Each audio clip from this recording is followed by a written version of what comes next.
ஹாய்ங்க. எல்லாரும் எப்படி இருக்கீங்க? ரொம்ப நாள் ஆச்சு வீடியோ போட்டு. பொங்கலுக்கு 2 நாளைக்கு முன்னாடி போட்டது தான். அதுக்கப்புறம் என்னால் வீடியோவே போட முடியல. பொங்கல் கிளீனிங் வேலை, அப்புறம் ஊருக்கு போனது, அம்மா வீடு, அத்தை வீடுன்னு சொல்லி மாற்றி மாற்றி டைம் ஸ்பெண்ட் பண்ணிவிட்டு, இடையில இடையில விசேஷங்களும் வேறு வந்துருச்சு. அதனால் என்னால் சரியாக வீடியோ எடுக்கவும் முடியல, போடவும் முடியல. ஆனா இனி தவறாம வீடியோ போட்டுறணும் அப்படிங்கிற தாட்ல தான் இருக்கேன். அதுக்கப்புறம் இது அம்மா வீட்ல சண்டே ஸ்பெஷல். என்னென்னலாம் செஞ்சுருந்தாங்க அப்படிங்கிறத பார்க்கலாம் வாங்க. நாட்டுக்கோழியில சிக்கன் தம் பிரியாணி போட்டிருந்தாங்க. ரொம்ப டேஸ்ட்டாக வந்துருந்துச்சு.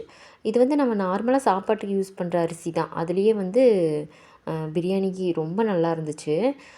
அதுக்கப்புறம் ஒயிட் ரைஸு, நாட்டுக்கோழி குழம்பு, அப்புறம் சிக்கன் வறுவல். அதுக்கப்புறம் அம்மாவோட ஸ்பெஷல் எலும்பு ரசம். இது ரொம்ப நல்லாயிருக்கும் அம்மா வைக்கிறது. ஒரு நாள் நான் ரெசிபி ஷேர் பண்ணுறேன். அதுக்கப்புறம் தயிர் பச்சடி. Thank you.